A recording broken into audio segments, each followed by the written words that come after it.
আমার রাসূল যদি পৃথিবীতে না আসতেন তাহলে আমরা লাইলাতুল কদর পেতাম না। আমার রাসূল যদি পৃথিবীতে না আসতেন তাহলে লাইলাতুল বরাত পেতাম না। আমার রাসূল যদি পৃথিবীতে না আসতেন তাহলে রমজান পেতাম না।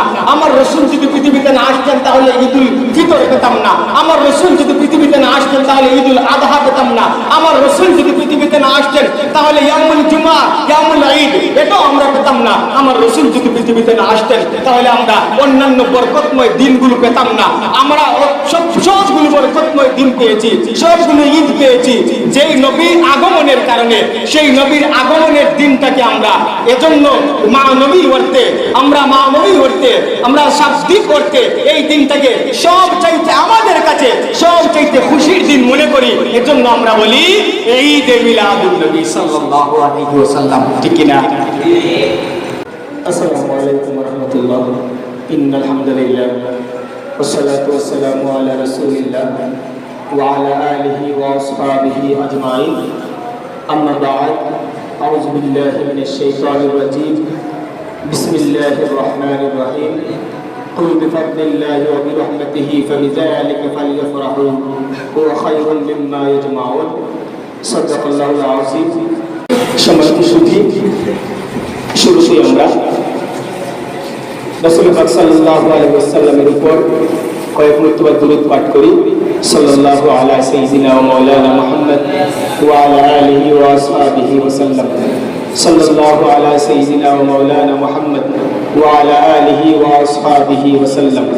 সাল্লাল্লাহু আলা সাইয়্যিদিনা ওয়া মাওলানা মুহাম্মদ ওয়া আলা আলিহি ওয়া আসহাবিহি ওয়া সাল্লাম।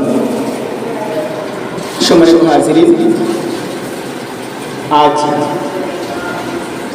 এমন একটি সময়ে, এমন একটি মাসে, এমন একটি বরকতময় দিনে আমরা একত্রিত হয়েছি যে মাসটি রাসূল পাক সাল্লাল্লাহু আলাইহি ওয়াসাল্লামের আগমনের মাস, রবিউল আউয়াল। আর আজকের দিনটিও মুবারকময় একটি দিন, বরকতময় দিন, যে দিনটি ইয়াউমুল জুমআ। এই দুই মুবারকপূর্ণ সময়ে আল্লাহ রাব্বুল আলামিন আমাদের প্রত্যেককে যে আশার বসার কথা বলার এবং শোনার তৌফিক দিয়েছেন, এজন্য আমরা মাওলায়ে কারীমের দরবারে শুকরিয়া আদায় করি। সবাই বলি আলহামদুলিল্লাহ। তার 4 লক্ষ কোটি গুণ দুরূদ এবং সালাম আল্লাহ রাব্বুল আলামিনের সৃষ্টির প্রধান আকর্ষণ, এই বিশ্ব সভার সভাপতি সাইয়্যিদুল কাউনাইন, সাইয়্যিদুস সাকালাইন, নূরুন আলা নূর, নূরে মুজাসসাম, সাইয়্যিদুল মুরসালিন, খাতামুন নবিয়্যিন, শাফিউল মুজনিবিন, রাহমাতুল লিল আলামিন, সরকারে দু আলম সাইয়্যিদুনা নবিয়্যুনা শফিউনা মাওলানা মুহাম্মদুর রাসূলুল্লাহ সাল্লাল্লাহু আলাইহি ওয়াসাল্লামের উপর যার উম্মত বানিয়ে আল্লাহ রাব্বুল আলামিন আমাদেরকে এই পৃথিবীতে পাঠিয়েছেন, এজন্য আমরা আবারও সেই মহান রাব্বুল আলামিনের দরবারে শুকরিয়া আদায় করি। সবাই বলি আলহামদুলিল্লাহ। সম্মানিত সুধী, আমরা অবশ্যই অবগত যে আজকের সাপ্তাহিক সভার আলোচ্য বিষয় হচ্ছে পবিত্র ঈদে মিলাদুন নবী সাল্লাল্লাহু আলাইহি ওয়াসাল্লাম, অর্থাৎ কোরআন এবং হাদিসের আলোকে পবিত্র ঈদে মিলাদুন নবী সাল্লাল্লাহু আলাইহি ওয়াসাল্লাম। যেহেতু এই মাসটি আল্লাহ রাসূল সাল্লাল্লাহু আলাইহি ওয়াসাল্লামের ওয়ালাদাতের মাস, যেই মাসে নবী করিম সাল্লাল্লাহু আলাইহি ওয়াসাল্লাম এই পৃথিবীতে আগমন করেছিলেন, এই পৃথিবীতে জন্মগ্রহণ করেছিলেন, সেহেতু আমরা এই মাসে আল্লাহ রাসূল সাল্লাল্লাহু আলাইহি ওয়াসাল্লামের জন্ম বৃত্তান্ত সম্পর্কে আলোচনা এটা আমরা বেছে নিয়েছি। যদি আল্লাহ রাব্বুল আলামিন আমাদেরকে তৌফিক দান করেন তাহলে এই সম্পর্কে আমরা দুই একটি কথা বলবো। ওমা তাওফীকি ইল্লা বিল্লাহি আলাইহি তাওয়াক্কালতু ওয়া ইলাইহি উনীব। সম্মানিত সুধী, আল্লাহ রাব্বুল আলামিন এই পৃথিবীতে আমাদের জন্য যত নিয়ামত দিয়েছেন এবং আল্লাহ রাব্বুল আলামিন আমাদেরকে যত রহমত দিয়েছেন, সকল রহমতের চাইতে, সকল নিয়ামতের চাইতে শ্রেষ্ঠ নিয়ামত কি? আমার রাসূল সাল্লাল্লাহু আলাইহি ওয়াসাল্লাম, তাই না? এই পৃথিবীতে আমাদেরকে তো আল্লাহ রাব্বুল আলামিন অসংখ্য অগণিত নিয়ামত দিয়েছেন। আল্লাহ রাব্বুল আলামিন আমাদেরকে অসংখ্য অগণিত রহমত দিয়েছেন এবং সব রহমতের চাইতে, সব নিয়ামতের চাইতে বড় নিয়ামত আমরা মনে করি আমাদের জন্য যে সবচেয়ে শ্রেষ্ঠ নবী, সর্বশ্রেষ্ঠ নবী এবং রাসূল আমাদেরকে পাঠিয়েছেন জনাব মুহাম্মদুর রাসূলুল্লাহ সাল্লাল্লাহু আলাইহি ওয়াসাল্লাম। তাকে আমরা আমাদের জন্য শ্রেষ্ঠ রহমত এবং শ্রেষ্ঠ নিয়ামত হিসেবে মানি, ঠিক কিনা? ঠিক কিনা? হ্যাঁ। যেহেতু এটা মিলাদুন নবীর মাস, নবীর জন্মের মাস, আমরা এই সম্পর্কে কোরআন এবং হাদিসের আলোকে কিছু আলোচনা করব। প্রথমেই আমরা মিলাদ শব্দটাকে শাব্দিকভাবে বিশ্লেষণ করি। মিলাদ শব্দের অর্থ কি? জন্মগ্রহণ করা, উইলাদাত। এটা কি? উইলাদাত। মিলাদ শব্দের অর্থ জন্ম, মিলাদ শব্দের অর্থ জন্ম। আর যখন আমরা বলবো মিলাদুন নবী, তখন আসে কি? নবীর জন্ম। এর আগে আমরা একটা শব্দ যুক্ত করি, ঈদ, করি না? ঈদে মিলাদুন নবী সাল্লাল্লাহু আলাইহি ওয়াসাল্লাম। ঈদ মানে কি? খুশি। ঈদ মানে কি? বারবার ফিরে আসা। ঈদ মানে কি? খুশির প্রত্যাবর্তন, বারবার ফিরে আসা। যে জিনিস বারবার ফিরে আসে তাকে আমরা ঈদ বলি। এই ঈদকে ঈদ বলা হয় এই কারণে যে ঈদ বারবার আমাদের মাঝে ফিরে আসে, এজন্য ঈদকে ঈদ বলা হয়। আর ঈদের আরো একটা আবিধানিক অর্থ হচ্ছে খুশির প্রত্যাবর্তন। যে খুশিটা বারবার ফিরে আসে তাকে বলা হয় ঈদ। মিলাদ অর্থ জন্ম, নবী অর্থাৎ নবীর সাথে নিসবত করা হয়েছে, ইজাফত করা হয়েছে, মানে নবীর জন্ম। মিলাদুন নবী মানে কি? নবীর জন্ম। আর সারা শব্দটা যদি আমরা একসাথে বলি, ঈদে মিলাদুন নবী মানে নবী করিম সাল্লাল্লাহু আলাইহি ওয়াসাল্লামের জন্মের খুশির প্রত্যাবর্তন। যে আল্লাহ রাসূল সাল্লাল্লাহু আলাইহি ওয়াসাল্লামের জন্মের খুশিটা জাহির করা। এই রাসূল সাল্লাল্লাহু আলাইহি ওয়াসাল্লামের জন্মে আমরা খুশি নাকি বেজার? শুধু আমরা নয়, কায়নাত খুশি হয়েছিল, তামাম সৃষ্টি ফুল খুশি হয়েছিল, আসমান জমিন খুশি হয়েছিল, লৌহ কলম খুশি হয়েছিল, হুর পরি খুশি হয়েছিল। একমাত্র বেজার ছিল সেই দিন একটাই, সেটা কে? ইবলিস। সেই দিন ইবলিস হাউমাউ করে কেঁদেছিল, আর তামাম সৃষ্টি খুশি হয়েছিল। সমুদ্রের একটা মাছ আরেকটা মাছকে খবর দিচ্ছিল যে আজ পৃথিবীতে রহমাতাল লিল আলামিন এসেছেন। একটা পাখি আরেকটা পাখিকে খবর দিচ্ছিল আজ পৃথিবীতে রহমাতাল লিল আলামিন এসেছেন। একটা প্রাণী আরেকটা প্রাণীকে খবর দিচ্ছিল আজ রহমাতাল লিল আলামিন পৃথিবীতে এসেছেন। তার মানে এটা আমাদের জন্য খুশি নাকি খুশি নয়? নিঃসন্দেহে আল্লাহ রাসূলের আগমন আমাদের জন্য খুশি। আর এই ব্যাপারে আল্লাহ রাব্বুল আলামিন পবিত্র কুরআনুল কারীমে বলেন, কুল বিফাদলিল্লাহি ওয়া বিরহমাতিহি ফাবিযালিকা ফালইফরাহু হুয়া খায়রুম মিম্মা ইয়াজমাউন। যে আল্লাহ রাব্বুল আলামিন পবিত্র কুরআনুল কারীমে বলেন, কুল, হে রাসূল সাল্লাল্লাহু আলাইহি ওয়াসাল্লাম আপনি বলে দিন, বিফাদলিল্লাহি ওয়া বিরহমাতিহি, যখন আল্লাহ রাব্বুল আলামিনের পক্ষ থেকে কোন ফদল, কোন রহমত, কোন অনুগ্রহ, কোন দয়া আসে, ফাবিযালিকা ফালইফরাহু, তারা যেন খুশি জাহির করে, তারা যেন খুশি জাহির করে। তার মানে আমরা মনে করি আমাদের জন্য সর্বশ্রেষ্ঠ রহমত হচ্ছে রহমাতুল লিল আলামিন। এ ব্যাপারে আমাদের ঘোষণা নয়, এটা আল্লাহ রাব্বুল আলামিনের পবিত্র কুরআনুল কারীমের ঘোষণা, ওমা আরসালনাকা ইল্লা রাহমাতাল লিল আলামিন। অর্থাৎ হে রাসূল, আমি আপনাকে রহমত ব্যতীত প্রেরণ করি নাই। তার মানে আমি আপনাকে পৃথিবীতে রহমত বানিয়েই প্রেরণ করেছি। রাহমাতুল লিল আলামিন, এই আলামিন সমগ্র বিশ্বের জন্য, আসমান জমিন লৌহ কলম সব কিছুর জন্য, দু জাহানের জন্য আমি আপনাকে রহমত বানিয়ে প্রেরণ করেছি। সুবহানাল্লাহ। আর এখানে আল্লাহ দুটা কথা বলছেন যে কুল বিফাদলিল্লাহি ওয়া বিরহমাতিহি, যখন আল্লাহর পক্ষ থেকে অনুগ্রহ এবং দয়া আসবে, ফদল এবং রহমত, দুইটা শব্দ না, ফদল এবং রহমত আসবে, তখন তোমরা তারা যেন খুশি জাহির করে। এই ফদল দ্বারা উদ্দেশ্য হলো পবিত্র কুরআনুল কারীম। এই ফদল দ্বারা উদ্দেশ্য কি? পবিত্র কুরআনুল কারীম। আর রহমত দ্বারা উদ্দেশ্য হচ্ছে রাহমাতুল লিল আলামিন, জনাবে মুহাম্মদুর রাসূলুল্লাহ সাল্লাল্লাহু আলাইহি ওয়াসাল্লাম। যেহেতু আমাদের সাথে আমাদের হাতে সময় সংকীর্ণ, আমরা সংক্ষিপ্তভাবে মিলাদুন নবীর আলোচনা আমরা করব, খুবই সংক্ষিপ্তভাবে। সবাই একটা মনোযোগ সহকারে বিষয়টা লক্ষ্য করি। কারণ এই মিলাদুন নবীর মাস আসলে আমরা মিলাদ মাহফিল করে থাকি, আল্লাহ রাসূলের জন্ম বৃত্তান্তের আলোচনা করে থাকি, আমরা বিভিন্ন মাহফিলের আয়োজন করে থাকি। সেই আয়োজনগুলোর উপর বিভিন্ন প্রশ্ন ছুড়ে দেওয়া হয়, তাই না? আমরা তো দেখি বিভিন্ন ধরনের প্রশ্ন ছুড়ে দেওয়া হয়। এই প্রশ্নগুলো সংক্ষিপ্তভাবে কয়েকটি প্রশ্নের জবাব দেওয়ার চেষ্টা করব আমার তৌফিক ইল্লা বিল্লাহ। প্রথমেই আমরা দেখি জন্ম বৃত্তান্তের আলোচনা কুরআনুল কারীমে আছে কিনা। হ্যাঁ, জন্ম বৃত্তান্তের আলোচনা কুরআনে আছে কিনা। যদি কুরআনে থাকে তাহলে আমরা সেটা মানব, আর কুরআনে না থাকে আমরা সেটা মানব না। কুরআনুল কারীমের মধ্যে জন্ম বৃত্তান্তের আলোচনা হয়েছে কিনা এটা সূরা মরিয়মে আছে। হযরত ঈসা আলাইহিস সালাতু ওয়াস সালামের জন্মের কাহিনী আছে না? কিভাবে ঈসা আলাইহিস সালাতু ওয়াস সালাম জন্মগ্রহণ করেছিলেন, ওনার মা কিভাবে আল্লাহর ফেরেশতার সাথে আলোচনা করেছিলেন, তার মাকে কিভাবে মানুষ উপহাস করছিল, সারা ঘটনা সূরা মরিয়মের মধ্যে আছে কিনা? ঈসা আলাইহিস সালামের জন্মের কাহিনী কুরআনে আলোচনা হয়েছে কিনা? ঈসা আলাইহিস সালামের মা কে ছিলেন? মরিয়ম আলাইহিস সালাতু ওয়াস সালাম। উনি তো কোনো নবী ছিলেন না। মরিয়ম আলাইহিস সালাম নবী ছিলেন? মহিলারা তো নবী হতে পারেন না, মহিলাদেরকে নবুয়ত দেওয়া হয় না। তাহলে এই মরিয়ম আলাইহিস সালামের জন্মের কথাও কুরআনে আলোচনা করা হয়েছে। মরিয়ম আলাইহিস সালামের পিতার নাম ছিল ইমরান। হ্যাঁ, মরিয়ম আলাইহিস সালামের পিতার নাম কি ছিল? ইমরান। এই মরিয়ম আলাইহিস সালামের জন্মের কথাও কুরআনে আলোচনা হয়েছে।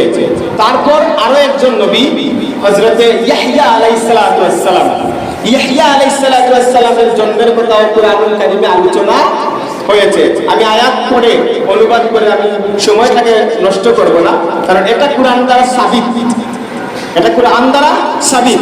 সূরা মরিয়মে ঈসা আলাইহিস সালাতু ওয়াস সালামের জন্মের ঘটনা, মরিয়ম আলাইহিস সালাতু ওয়াস সালামের জন্মের ঘটনা, এরপর মুসা আলাইহিস সালাতু ওয়াস সালামের জন্মের ঘটনা কুরআনুল কারীমে আছে। মুসা আলাইহিস সালাতু ওয়াস সালামের জন্মের ঘটনা কুরআনুল কারীমে আছে। ইয়াহইয়া আলাইহিস সালাতু ওয়াস সালামের জন্মের ঘটনা কুরআনুল কারীমে আছে। মরিয়ম আলাইহিস সালামের নাম পর্যন্ত আল্লাহ রাব্বুল আলামিন রেখে দিয়েছিলেন, ওয়া সাম্মাইতুহা মারইয়াম। মরিয়ম আলাইহিস সালামের নাম আল্লাহ রাব্বুল আলামিন কুরআনে রেখে দিয়েছেন। মানুষ নাম কখন রাখে? জন্মের আগে না পড়ে, জন্ম হওয়ার পরেই তো নাম রাখে। মরিয়ম আলাইহিস সালামের মা যখন বললেন ইন্নী নাযারতু মা ফি বাতনি মুহাররারান ফাতাকাব্বাল মিন্নী ইন্নাকা আনতাস সামিউল আলিম, বলেছিলেন যে আমার গর্ভে যে সন্তান রয়েছে সেই সন্তানকে, সন্তানের জন্য আমি নজর মানলাম, মান্নত করলাম, এটা আমি আল্লাহর রাস্তায় দিয়ে দেব। তারপর যখন মরিয়ম আলাইহিস সালাম জন্মগ্রহণ করলেন, দেখা গেল যে তিনি মেয়ে হয়ে গেছেন। আল্লাহ বললেন এই মেয়েটাই পুরুষের সমান, তুমি যা মান্নত করেছিলে তা পূর্ণ করো। আল্লাহ রাব্বুল আলামিন এই মেয়ের নামও রেখে দিয়েছিলেন ওয়াসাম্মাইতুহা মারইয়াম। তাহলে আল্লাহ রাব্বুল আলামিন নামও রেখে দিচ্ছেন, জন্মের কথা আলোচনা করছেন। এরপর সূরা মরিয়মে ঈসা আলাইহিস সালামের জন্মের বিশাল বিবরণ দেয়া আছে, কিভাবে ঈসা আলাইহিস সালাম জন্মগ্রহণ করলেন। তারপর এখানে ইয়াহইয়া আলাইহিস সালামের জন্মের একটা ঘটনা আছে। যখন ইয়াহইয়া আলাইহিস সালামের পিতা মরিয়ম আলাইহিস সালামকে যিনি লালন পালন করতেন, জাকারিয়া আলাইহিস সালাম, হযরত জাকারিয়া আলাইহিস সালাম দেখলেন মরিয়ম আলাইহিস সালামের সামনে বেমৌসুমের কিছু ফল রয়েছে, অর্থাৎ মৌসুম ছাড়া ফল। বললেন এগুলো কোথা থেকে পেলেন? তিনি বললেন আমি আল্লাহর পক্ষ থেকে পেয়েছি। এখানেই এই জাকারিয়া আলাইহিস সালাম দোয়া শুরু করে দিলেন। হ্যাঁ, উনালিকা দাআ জাকারিয়া রাব্বাহু, এই জায়গায় জাকারিয়া আলাইহিস সালাম তার রবের কাছে দোয়া শুরু করে দিলেন, রব্বি হাবলি মিন লাদুনকা যুররিয়াতান তাইয়্যিবা ইন্নাকা সামিউদ দুআ। হে আল্লাহ, যে মরিয়মকে যেভাবে তুমি বেমৌসুমে ফল দিতে পেরেছো, সেই মৌসুম তো আমারও চলে গেছে, আমিও তো এই মৌসুম ছাড়া হয়ে গেছি, বৃদ্ধ হয়ে গেছি। হ্যাঁ, আমিও তো বৃদ্ধ হয়ে গেছি, আমার মাথার চুলগুলো পেকে গেছে, আমার হাড়গুলো শক্ত হয়ে গেছে। হ্যাঁ, তাহলে আমাকে তো একটা সন্তান দিতে পারো। যখন মরিয়ম আলাইহিস সালামের কামরায় জাকারিয়া আলাইহিস সালাম দোয়া করেছিলেন, রব্বি হাবলি মিন লাদুনকা যুররিয়াতান তাইয়্যিবা, আমাকে একটা সন্তান দিয়ে দাও, একটা ভালো তাইয়্যিবা সন্তান দিয়ে দাও, আপনি তো দোয়া কবুল করনে ওয়ালা। হে আমার রব, মরিয়মকে যেভাবে বেমৌসুমে ফল দিয়েছো, আমাকেও তো বেমৌসুমে একটা সন্তান তুমি দিতে পারো। আল্লাহ রাব্বুল আলামিন জাকারিয়া আলাইহিস সালামের দোয়া কবুল করেছিলেন। হ্যাঁ, জাকারিয়া আলাইহিস সালামের দোয়া কবুল করেছিলেন, ইন্নী নুবাশশিরুকা বিগুলামিন ইসমুহু ইয়াহইয়া। হে জাকারিয়া, তোমাকে একটা সন্তান আমি দেব, এই সন্তানের নাম হবে ইয়াহইয়া। এগুলো কি জন্মের আলোচনা নাকি মৃত্যুর আলোচনা? জন্মের আলোচনাই তো। তাহলে জন্মের আলোচনা আল্লাহ রাব্বুল আলামিন কোরআনুল কারীমে করেছেন না? তাহলে আমরা যদি আমার রাসূলের জন্ম বৃত্তান্ত নিয়ে আলোচনা করি, তাহলে কি এখানে দোষের কোনো কিছু আছে? এখানে কি দোষের কোনো কিছু আছে? কেউ আমাদের উপর প্রশ্ন ছুড়ে দেন যে আমরা মিলাদুন নবীর মাহফিল কেন পালন করে থাকি। হ্যাঁ, তাহলে জন্মের আলোচনা কোরআন দ্বারা আমরা সাবিত পেয়েছি যে কোরআনে ঘোষণা দেওয়া হচ্ছে, আল্লাহ আলোচনা করে দেখিয়ে দিয়েছেন যে জন্মের আলোচনা করা যায়। এজন্য আমরা রাসূলের জন্মের আলোচনা করি। হ্যাঁ, মিলাদুন নবী আমরা কেন করি? মিলাদুন নবীর মাহফিলগুলো আমরা কেন করি? হ্যাঁ, যদি কেউ আমাদেরকে প্রশ্ন করে যে আপনারা কেন মিলাদুন নবীর মাহফিল করেন, তাহলে আমাদের কাছে জবাব হলো যে আমরা এটা শুকরিয়া আদায় করার স্বার্থে আমরা করি। কারণ নিয়ামত পেলে তার শুকরিয়া আদায় করতে হয়। নিয়ামত পেলে তার শুকরিয়া আদায় করতে হয়। কেউ যদি নিয়ামতের শুকরিয়া আদায় করে না, তার জন্য কঠিন শাস্তির ব্যবস্থা আল্লাহ রাব্বুল আলামিন রেখেছেন। আল্লাহ রাব্বুল আলামিন বলেন, লা ইন শাকারতুম লাযীদান্নাকুম ওয়া লা ইন কাফারতুম ইন্না আযাবি লাশাদীদ। এটা কোরআন শরীফের আয়াত তো, যে যদি তোমাদেরকে নিয়ামত দেওয়া হয়, লা ইন শাকারতুম, যদি তোমরা নিয়ামতের শুকরিয়া আদায় করো, লাযীদান্নাকুম, আমি নিয়ামতকে আরো বাড়িয়ে দেব। ওয়া লা ইন কাফারতুম, আর যদি তোমরা নিয়ামতকে অস্বীকার করো, ইন্না আযাবি লাশাদীদ, জেনে রেখো আমার কাছে কঠিন শাস্তির ব্যবস্থা রয়েছে। তাহলে আল্লাহ রাসূল আমাদের জন্য নিয়ামত কি না? নিয়ামত তো। তাহলে আল্লাহ রাসূল যদি আমাদের জন্য নিয়ামত হয়ে থাকেন, তাহলে এই নিয়ামতের শুকরিয়া আদায় করার স্বার্থেই আমরা মিলাদুন নবীর মাহফিলগুলো করে থাকি। নিয়ামতের শুকরিয়া আদায় করার জন্য আমরা কি করি? নিয়ামতের শুকরিয়া আদায় করার জন্য আমরা কি করি? মিলাদুন নবীর মাহফিল করি। কারণ নিয়ামতের স্মরণ করার কথা আল্লাহ বলেছেন, যে নিয়ামতগুলোকে স্মরণ করতে হবে। নিয়ামতের স্মরণ করার ব্যাপারে যে তোমরা নিয়ামতের স্মরণ করো, নিয়ামতগুলোকে তোমরা স্মরণ করো। কারণ কোনো নিয়ামতের শুকরিয়া আদায় করতে হলে সেই নিয়ামতকে স্মরণ করতে হবে।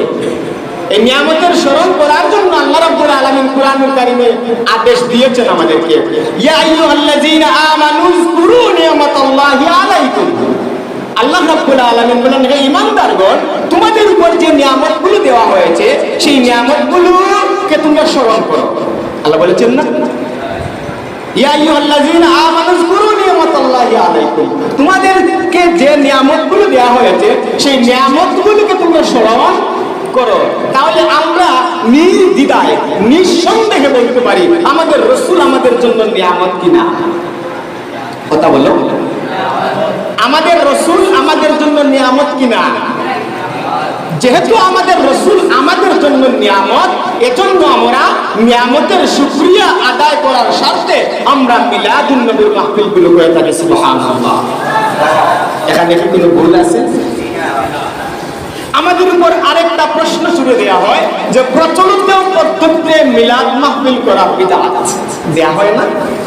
আমাদেরকে প্রশ্ন ছুড়ে দেওয়া হয় না? প্রচলিত পদ্ধতিতে মিলাদ মাহফিল করা কি, মিলাদুন নবী উদযাপন করা কি বিদআত? প্রচলিত পদ্ধতিতে, প্রশ্নটা ভালো করে বুঝো, প্রচলিত পদ্ধতিতে মিলাদুন নবীর মাহফিল করা বিদআত। তার মানে প্রচলিত পদ্ধতি ছাড়া অন্য আরো কোনো পদ্ধতি আছে যে পদ্ধতিতে জায়েজ? তাই না? যারা আমাদেরকে প্রশ্ন ছুড়ে দেন তাদের কথাই আমরা চলে আসলাম। তারা বলে থাকেন প্রচলিত পদ্ধতিতে মিলাদুন নবীর মাহফিল করা বিদআত। তাহলে প্রচলিত পদ্ধতি ছাড়া অন্য পন্থায় মিলাদুন নবীর মাহফিল করা জায়েজ আছে তাদের কথা অনুযায়ী? তাহলে কি প্রচলিত পদ্ধতিতে আমরা কিভাবে মিলাদ পালন করি? আমরা যে মিলাদ মাহফিলগুলোতে মিলাদুন নবী উদযাপন করতে গিয়ে যে সকল কাজগুলো আমরা করি সেই কাজের একটা আলাদা বিবরণ আমরা দেখবো এটা কোরআন এবং হাদিস সমর্থন করে কি না। তার আগে আমরা দেখি যে আল্লাহর রাসূল মিলাদ পালন করেছিলেন কি না। আল্লাহ রাসূল তার নিজের জন্ম বৃত্তান্ত অর্থাৎ নিজের জন্মদিন পালন করেছিলেন কিনা আমরা তো দেখতে হবে। রাসূল যদি না করেন তাহলে আমরা কেন করব? কথাটা সত্য যে রাসূল যদি পালন না করেন তাহলে আমরা কেন করব? কোথা থেকে পেলাম আমরা যে রাসূলের জন্মদিন যে আমরা পালন করি সেটা রাসূল পালন করেছেন কিনা? আমরা একটা হাদিসের দিকে আলোকপাত করি। হাদিসটি সহিহ আল মুসলিমের হাদিস। যে সুইলা আন সাওমিল ইসনাইনে ক্বালা যাকা ইয়াউমু ওয়ালিদতু ফীহি ওয়া বা'আসতু ফীহি। যে আল্লাহ রাসূল সাল্লাল্লাহু আলাইহি সাল্লামকে প্রশ্ন করা হলো যে সোমবার দিনে রোজা রাখার ব্যাপারে। আল্লাহ রাসূল সোমবারে রোজা রাখতেন। এই সোমবার দিনে রোজা রাখার ব্যাপারে আল্লাহ রাসূল সাল্লাল্লাহু আলাইহি ওয়াসাল্লামকে প্রশ্ন করা হলো। আল্লাহ রাসূল জবাব দিলেন। কি জবাব দিলেন? যে এই দিন আমি জন্মগ্রহণ করেছি, এই দিন আমি জন্মগ্রহণ করেছি এবং এই দিন আমার উপর ওহী নাযিল করা হয়েছে। এই দিন আমার উপর ওহী নাযিল করা হয়েছে এবং এই দিন আমি জন্মগ্রহণ করেছি, এজন্য আমি রোজা রাখি। তার মানে আল্লাহ রাসূল সাল্লাল্লাহু আলাইহি ওয়াসাল্লাম তার জন্মের শুকরিয়া আদায় করেছেন ওই দিনে রোজা রাখার মাধ্যমে। পালন করেছেন কি না? এই হাদিসটা আমরা কি বুঝলাম? আল্লাহ রাসূল তার জন্মের শুকরিয়া আদায় করেছেন রোজা রাখার মাধ্যমে।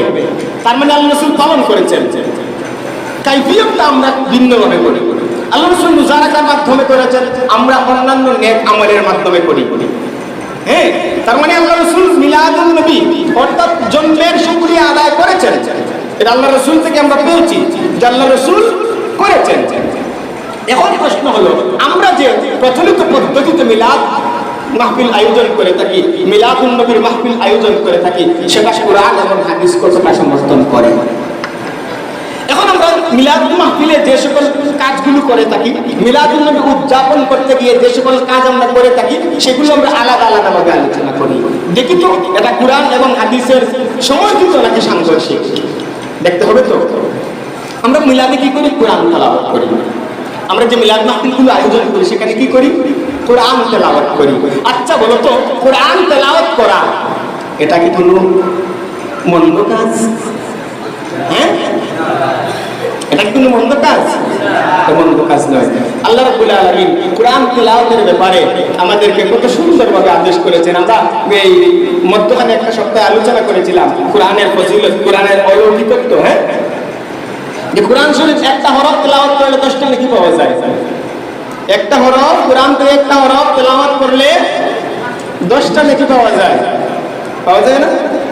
তাহলে কোরআন তেলাওয়াত করা তো ভালো কাজ, এটা তো মানে মন্দ কাজ হওয়ার প্রশ্নই আসে না। যে আমরা মিলাদে কি করি? কোরআন তেলাওয়াত করি, কোরআন তেলাওয়াত করি, নাতে রাসূল পাঠ করি। নাতে রাসূল পাঠ করি না? আচ্ছা, নাতে রাসূল পাঠ করা কি কোনো মন্দ কাজ? হ্যাঁ, আল্লাহ রাসূলের প্রশংসা সম্বলিত বিভিন্ন নাতগুলো আমরা পড়ি না? আমরা নাত পড়ি। আল্লাহ রাসূলের প্রশংসা সম্বলিত হাসান বিন সাবিত, আল্লাহ রাসূল সাল্লাল্লাহু আলাইহি সাল্লামের কবি যাকে বলা হয়, শায়রুল রাসূল বলা হয় হাসান বিন সাবিতকে, যিনি আল্লাহ রাসূলকে সামনে রেখে তিনি আল্লাহ রাসূলের প্রশংসা সম্বলিত নাত পরিবেশন করতেন। সুবহানাল্লাহ। তাহলে এটা ইসলাম সমর্থন করে কি করে না? আমরা কি করি? এখন আমরা আমাদেরকে আরেকটা প্রশ্ন ছুড়ে দেওয়া হয়, র্যালি কেন করো? র্যালি তো সেই ছিল না, তাই না? আমরা র্যালি কেন করি? পথে পথে বেরিয়ে কাঁথার বন্দী হয়ে আমরা যে এই র্যালি করি, হ্যাঁ র্যালি করি, র্যালিতেও তো আমরা সেই কাজগুলোই করি, সেই কাজগুলো করি না? এরপর আমরা মিলাদে কি করি? রাসূলের উপর দুরূদ পাঠ করি। দুরূদ পাঠ করি না? আমরা দুরূদের বিশাল ফজিলত আলোচনা করেছি। হ্যাঁ, দুরূদ পাঠ করি। দুরূদ পাঠ করা তো একটা ফজিলতের কাজ। তারপর আমরা নবীকে সালাম দেই। সালাম দেওয়া তো আল্লাহ রাব্বুল আলামিনের নির্দেশ। দুরূদ পাঠ করা আল্লাহ রাব্বুল আলামিনের নির্দেশ। তাহলে এটা সাংঘর্ষিক কেমনে হয়? এটা কেমনে বেদাত হয়? আচ্ছা, যে র্যালি কেন করি এই প্রশ্নের জবাবটা আমরা দিই। র্যালি করা মানে র্যালি মানে কি? একটা লাইনবদ্ধভাবে সারিবদ্ধভাবে আমরা একটা মিছিল। হ্যাঁ, এখানে আল্লাহ রাসূলের প্রশংসা সম্বলিত নাত হয়, আল্লাহ রাব্বুল আলামিনের হামদ হয় এবং আল্লাহ রাসূলের প্রশংসা সংকলিত তাকবীর হয় না? এগুলো কি ইসলাম সাপোর্ট করে কি করে না? রেলি লাইন বন্দি হয়ে, কাতার বন্দি হয়ে আমরা যে এই নাচগুলো গাই, আমগুলো গাই, এটা হাদিস দ্বারা বা ইতিহাস দ্বারা বা সাহাবায়ে কেরামের আমলের দ্বারা সাবিত আছে কিনা? হযরত ওমর রাদিয়াল্লাহু তাআলা আনহুর ঘটনা তো আমরা সবাই জানি। ওমর রাদিয়াল্লাহু তাআলা আনহু যখন ইসলাম গ্রহণ করলেন, ইসলাম গ্রহণ করার পর আল্লাহ রাসূলকে তিনি জিজ্ঞেস করলেন, ইয়া রাসূলুল্লাহ, আমরা কি হকের উপর আছি নাকি বিভ্রান্তির উপর আছি? আল্লাহ রাসূল বলেন, নিঃসন্দেহে আমরা হকের উপর আছি, নিঃসন্দেহে আমরা হকের উপরেই আছি। ওমর রাদিয়াল্লাহু তাআলা বলেন, তাহলে ইয়া রাসূলুল্লাহ, কেন গোপনে ইসলাম প্রচার হবে, ইসলাম প্রকাশ্যে প্রচার হবে? তখন এখানে জয়ফুল সাহাবী ছিলেন। আল্লাহ রাসূল বললেন, তাহলে তুমি কি করতে চাও? বলে, ইয়া রাসূলুল্লাহ, যদি আপনি অনুমতি দেন তাহলে আজ থেকে প্রকাশ্যে ইসলাম প্রচার হবে। ওমর রাদিয়াল্লাহু তাআলা ওইখানে যে কয়েকজন সাহাবী ছিলেন, বর্ণনা এসেছে এই 11 জন সাহাবী ছিলেন। 11 জন সাহাবী ছিলেন। ওমর রাদিয়াল্লাহু তাআলা দুইটা লাইন ধরালেন। কয়টা লাইন? দুইটা লাইন ধরালেন। 5 জনের একটা লাইন, 6 জনের আরেকটা লাইন। দুইটা লাইন ওমর রাদিয়াল্লাহু তাআলা ধরালেন। এক লাইনের নেতৃত্ব দিলেন ওমর রাদিয়াল্লাহু তাআলা নিজেই। আরেক লাইনের নেতৃত্ব কে ছিলেন?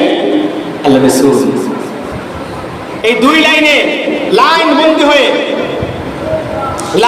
হয়ে ওমর রাদিয়াল্লাহু তাআলা তাকবীর ধ্বনি দিয়ে সেই দিন গিয়েছিলেন কিনা, প্রকাশ্যে ইসলাম করেছিলেন কিনা? তাহলে রেলি দেখা যায় আলাদা আলাদা ভাবে যদি আমরা আলোচনা করি, প্রত্যেকটা কাজ জায়েজ, প্রত্যেকটা কাজ কি জায়েজ। আরেকটা বর্ণনা এসেছে যে এই দুই লাইনের মধ্যে এক লাইনে ছিলেন আবু বকর, আরেক লাইনে ছিলেন ওমর। আরেকটা বর্ণনা আমি কোথায় যেন পড়েছিলাম, ঠিক মনে করতে পারছি না, যে এক লাইনে ছিলেন হামজা রাদিয়াল্লাহু তাআলা আনহু, আল্লাহ রাসূল সাল্লাল্লাহু আলাইহি ওয়াসাল্লামের চাচা। যেটাই হোক, নেতৃত্ব যেই দেন না কেন, বিষয় সেটা নয়। বিষয় হচ্ছে লাইন বন্ধু হবে, কাতার বন্ধু হয়ে তাকবীর ধ্বনি দিয়ে র্যালি করা। এই ওমর রাদিয়াল্লাহু তাআলা আনহু আমাদেরকে শিখিয়ে দিয়েছেন কিনা? কথা বলো। তাহলে ওই যে লাইন বন্ধি হয়ে, কাতার বন্ধি হয়ে তাকবীর দেয়া, তাকবীরের ধ্বনি দেয়া, এটা তো জায়েজ। আলাদা আলাদা ভাবে আমরা প্রত্যেকটা কাজকে জায়েজ হিসেবে দেখছি। অর্থাৎ ওই সময় ওই যুগে তো রাসূল ছিলেন, রাসূল নিজে দেখেছেন, রাসূলকে নিষেধ করেছেন তোমার এগুলো করবে না, নিষেধ দিয়েছিলেন? রাসূল নিষেধ দিয়েছিলেন না। তাহলে আলাদা আলাদা ভাবে প্রত্যেকটা কাজ জায়েজ। এখন যদি আমরা প্রত্যেকটা কাজ একত্রিত ভাবে করি, না জায়েজ হয় কেমনে? বেদাত হয় কেমনে? ইসলামের সাথে সাংঘর্ষিক হয় কেমনে? আমাদের বুঝে আসে না এটা কেমনে হয়। কারণ এখানে তো একটাও ইসলামের সাথে সাংঘর্ষিক কাজ আমরা করছি না, করি নাই। তাহলে এটা কেমনে বেদাত হবে? এরপর আসি যে আমাদের উপর আরো কিছু প্রশ্ন ছুড়ে দেওয়া হয়, যে আমরা যে পালন করি ঈদে মিলাদুন নবী, 12ই রবিউল আউয়াল, হ্যাঁ, সারা বছর আমরা কোথায় থাকি? আরে ভাই, সারা বছর তো আমরা আল্লাহ রাসূলের প্রশংসা, যতটা মাহফিল পৃথিবীতে হয়, কোন মাহফিলে কি আল্লাহ রাসূলের প্রশংসা ব্যতীত? হ্যাঁ, প্রত্যেকটা মাহফিলে তো আমরা আল্লাহ রাসূলের সিরত, সুরত, হ্যাঁ, আল্লাহ রাসূলের আমল, আখলাক, এগুলো নিয়ে তো আলোচনা করি। আল্লাহ রাসূলের হাদিস, আল্লাহ রাসূলের সুন্নাহ, এগুলো নিয়ে তো আমরা আলোচনা করি। যেহেতু এই মাসটা জন্মের মাস, এজন্য বিশেষ করে আমরা এই মাসে বিশেষ কিছু আমল করে থাকি। এটা কি না জায়েজ নয়? যেহেতু এটা জন্মের মাস, এই মাসে আল্লাহ রাসূল জন্মগ্রহণ করেছেন, এজন্য আমরা এই মাসে মাসব্যাপী আমরা কি করি? এই বিশেষভাবে মাহফিলগুলো করে থাকি। সারা বছরই তো আমরা মাহফিল করি। আল্লাহ রাসূলের সিরাত নিয়ে আমরা আলোচনা করি, হ্যাঁ, আল্লাহ রাসূলের সুরত নিয়ে আমরা আলোচনা করি, আল্লাহ রাসূলের সুন্নাহ নিয়ে আমরা আলোচনা করি, আল্লাহ রাসূলের মহব্বত নিয়ে আমরা আলোচনা করি, আল্লাহ রাসূলের উপর দুরূদ পাঠ করা নিয়ে আমরা আলোচনা করে থাকি। হ্যাঁ, তাহলে জন্মের মাস যেহেতু, এজন্য আমরা বিশেষ করে এই মাসে জন্ম আলোচনা বা বিশেষ করে মিলাদুন নবী মাহফিলগুলো করে থাকি। যেহেতু এটা মিলাদুন নবীর মাস, এই মাসের মধ্যে আগমন করেছেন। এখন আমরা যদি আরো একটু গভীরভাবে আলোচনা করি যে মিলাদ, যদি কেউ বলে মিলাদ নাই, কেউ যদি বলে মিলাদ নাই বলে তো কিছু আছে? মিলাদ সবার আছে, আমার আছে, আপনার আছে, পৃথিবীতে যত মানুষ এসেছে, যত সৃষ্টি এসেছে, সবার মিলাদ হয়েছে। মিলাদ মানে কি? জন্ম। আমার মিলাদ হয় নাই, আপনাদের মিলাদ হয় নাই, সবার মিলাদ হয়েছে। মিলাদ মানে কি? জন্ম। মিলাদ মানে কি? জন্ম। সবার মিলাদ হয়েছে, সবাই জন্মগ্রহণের মাধ্যমে তোমরা পৃথিবীতে এসেছি। হ্যাঁ, তাহলে নবীর মিলাদ নাই এটা যদি আমরা আলোচনা করি, আমরা যদি বলি মিলাদ নাই, তাহলে এটা কোথায় গিয়ে সামিল হয়ে দেব? যে শিরকের পর্যায়ে চলে যায়। কারণ মিলাদ নাই কার? লাম ইয়ালিদ ওয়া লাম ইউলাদ। এটা কার শানে? আল্লাহর শান। যে আল্লাহ কাউকে জন্ম দেন নাই, কারো কাছ থেকে জন্মগ্রহণ করেন নাই। আর আল্লাহ যারা পৃথিবীতে যারাই এসেছে, তারাই জন্মগ্রহণের মাধ্যমে এসেছে। একমাত্র আদম আলাইহিস সালামকে আল্লাহ নিজের হাতে বানিয়েছিলেন। আদম আলাইহিস সালামকে আল্লাহ নিজের হাতে বানিয়েছিলেন। হাওয়া আলাইহিস সালামকে আল্লাহ আদম আলাইহিস সালামের পাঁজরের হাড় থেকে বানিয়েছিলেন। তাছাড়া সবাই তো আল্লাহর সৃষ্টি। আল্লাহর সৃষ্টি না? সবাই জন্মগ্রহণের মাধ্যমে পৃথিবীতে এসেছে। আর আমরা বিশেষ করে রাসূলের জন্ম, রাসূলকে জন্মগ্রহণ করেন নাই, রাসূলকে জন্মগ্রহণ করেন নাই, তাহলে মিলাদ নাই হবে কেন? এখন আরো কিছু প্রশ্ন দেওয়া হয়, এই দিনকে আমরা ঈদ কেন বলি? হ্যাঁ, মানে একটার পর আরেকটা প্রশ্ন আমাদের উপর দেয়াই হয়। আমাদের কাছে এগুলোর জবাব আছে। এই দিনকে আমরা ঈদ বলি কেন? ঈদ তো বছরে দুইটা। হ্যাঁ, ঈদ তো বছরে দুইটা, তাহলে এই দিনটাকে ঈদ বলি কেন? কথা সত্য। এটাকে আমরা শরঈ ঈদ বলি না। শরঈ ঈদ হচ্ছে দুইটা, ঈদুল ফিতর এবং ঈদুল আযহা। তাছাড়া আরো ঈদ রয়েছে, আরো ঈদ রয়েছে। আল ইয়াওমা আকমালতু লাকুম দীনাকুম ওয়া আতমামতু আলাইকুম নি'মাতি ওয়া রাদিতু লাকুমুল ইসলাম দীনা। দেখো কিছু আয়াত না? এই আয়াত যেদিন নাযিল হয়, একদিন আব্বাস রাদিয়াল্লাহু তাআলা আয়াত পাঠ করছিলেন। একজন ইহুদি বলল, যদি আমাদের সামনে এই আয়াতটি নাযিল হতো, তাহলে আমরা এই দিনকে ঈদ বানিয়ে দিতাম। সুবহানাল্লাহ, এই দিনকে আমরা ঈদ বানিয়ে দিতাম। জবাবে কি এসেছিল? জবাব এসেছিল যে এই আয়াতটা যেই দিন নাযিল হয়, এটা আমাদের স্মরণ আছে। ওই দিন ছিল আরাফা, ঈদের দিন। ওই দিন ছিল কি? ঈদের দিন। ঈদের দিন ছিল, একটা ছিল ইয়াউমুল আরাফা, আর একটা ছিল ইয়াউমুল জুমআ। একসাথে দুইটা ঈদ ছিল সেই দিন। কি ছিল? ঈদ ছিল। তাহলে এই হাদিস দ্বারা আমরা বুঝি যে আরাফার দিনকেও ঈদ বলা হয়, জুমার দিনকেও ঈদ বলা হয়।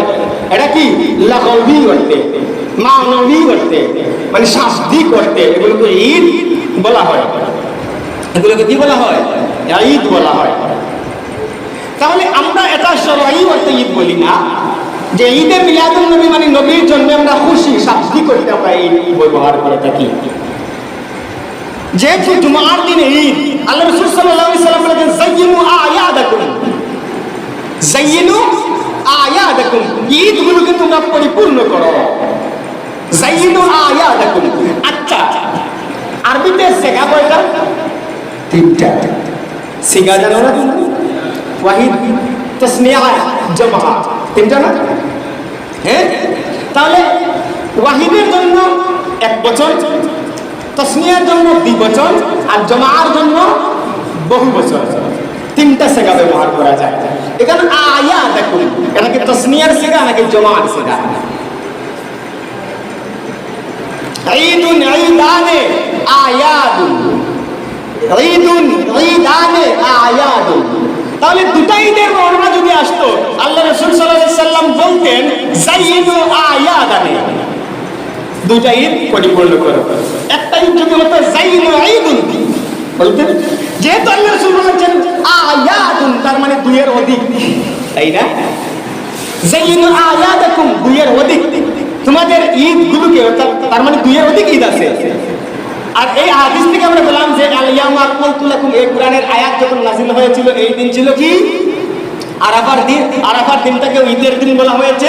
আর ওই দিন ছিল জুমার দিন, জুমার দিনটাকে ঈদের দিন বলা হয়েছে। তাহলে দুইটা ঈদ। তাহলে বছরে কয়টা ঈদ হয়? লাগাবি করতে, মানবী করতে কয়টা ঈদ হয়? কথা বলো, অনেকগুলো ঈদ না? তাহলে আমরা এই দিনটাকে নিঃসন্দেহে ঈদ বলতে পারি। এটা আমাদের জন্য খুশি। এজন্য আমরা ঈদ বলি। তাছাড়া এখন আরো প্রশ্ন ছুড়ে দেওয়া হয় যে এটাকে আমরা বলি সমাজ উদ্দেশ্যের ঈদ, তার মানে ঈদুল আজহা এবং ঈদুল ফিতর থেকে আরো বড় বানিয়ে দিচ্ছি, বলা হয় না? আচ্ছা, এটা আমরা সামান্য আলোচনা করি যে ওই ঈদুল ফিতর আমরা কিভাবে পেলাম। আল্লাহ রসুল যদি পৃথিবীতে না আসতেন আমরা কি ঈদুল ফিতর পেতাম? রসুল যদি পৃথিবীতে না আসতাম আমরা ঈদুল আজহা পেতাম? লাইলাতুল কদরের রাতটাকে হাজার রাতের চেয়ে উত্তম বলা হয়েছে কিনা? হ্যাঁ, যে লাইলাতুল কদর যেটা, ওই রাতকে হাজার রাতের চাইতে উত্তম বলা হয়েছে। ইন্না আনজালনাহু ফি লাইলাতুল কদর, লাইলাতুল কদর খায়রুম মিন আলফি শাহর। বলা না, লাইলাতুল কদর খায়রুম মিন আলফি শাহর, যে এই রাতটা হাজার রাতের চাইতে উত্তম, হাজার রাতের চাইতে উত্তম। ওই লাইলাতুল কদরের রাত আমরা পেতাম না যদি আমাদের রাসূল পৃথিবীতে না আসতেন, তাই না? আমার রাসূল যদি পৃথিবীতে না আসতেন তাহলে আমরা লাইলাতুল কদর পেতাম না। আমার রাসূল যদি পৃথিবীতে না আসতেন তাহলে লাইলাতুল বরাত পেতাম না। আমার রাসূল যদি পৃথিবীতে না আসতেন তাহলে রমজান পেতাম না। আমার রাসূল যদি পৃথিবীতে না আসতেন তাহলে ঈদুল ফিতর পেতাম না। আমার রাসূল যদি পৃথিবীতে না আসতেন তাহলে ঈদুল আযহা পেতাম না। আমার রাসূল যদি পৃথিবীতে না আসতেন তাহলে ইয়ামুল জুমআ, ইয়ামুল ঈদ এটাও আমরা পেতাম না। আমার রাসূল যদি পৃথিবীতে না আসতেন তাহলে আমরা অন্যান্য বরকতময় দিনগুলো পেতাম না। আমরা সবগুলো বরকতময় দিন পেয়েছি, সবগুলো ঈদ পেয়েছি যেই নবীর আগমনের কারণে। সেই নবীর আগমনের দিনটাকে আমরা এজন্য মা নবী করতে, আমরা শাব্দিক করতে এই দিনটাকে সব চাইতে আমাদের কাছে সব চাইতে খুশির দিন মনে করি। এজন্য আমরা বলি ঈদ এ মিলাদুন নবী সাল্লাল্লাহু আলাইহি ওয়াসাল্লাম, ঠিক কি না? সুতরাং এটা আমরা শরীয়তের ঈদ বলি না। আর ঈদে মিলাদুন নবীর মাহফিলগুলোকে আমরা ফরজ ওয়াজিব মাহফিল বলি না। এটা আমাদের মহব্বতের বিষয়, আমাদের অন্তরে মহব্বত নিয়ে আমরা এই কাজগুলো করে থাকি। একটা কাজও তো শরীয়তের বাহিরে নয়, কিন্তু যারা অতিরঞ্জিত করে, যারা শরীয়তের এগুলোকে ফরজ ওয়াজিব বলে, সেটা বা শরীয়ত সাংঘর্ষিক কোনো পন্থায় যদি কেউ এই ঈদে মিলাদুন নবীর মাহফিল করে সেটাকে আমরাও বর্জন করি। শরীয়ত তার সাথে সাংঘর্ষিক এমন কোন পন্থায় যদি কেউ এই মাহফিলগুলো করে থাকে আমরা সেটাকে সাপোর্ট করি না। আর শরীয়তের পন্থায়, শরীয়ত সমর্থন করে এইরকম পন্থায় যদি আমরা কেউ পালন করে সেটাকে আমরা সমর্থন করি, আমরা দিলের মহব্বত মনে করি। এরপর আমরা শিরনি বিতরণ করি। আমাদেরকে তো কত কিছু বলা হয়েছিল আমি খাওয়া, হ্যাঁ? আচ্ছা, কাউকে খাবার খাওয়ানো এটা কি কোনো গুনাহের কাজ? আল্লাহ রাসূলকে প্রশ্ন করা হয়েছিল সর্বোত্তম কাজ কোনটি? আল্লাহ রাসূল জবাব কি দিয়েছিলেন? আফশুস সালাম ওয়া তুতিমুত তুআম।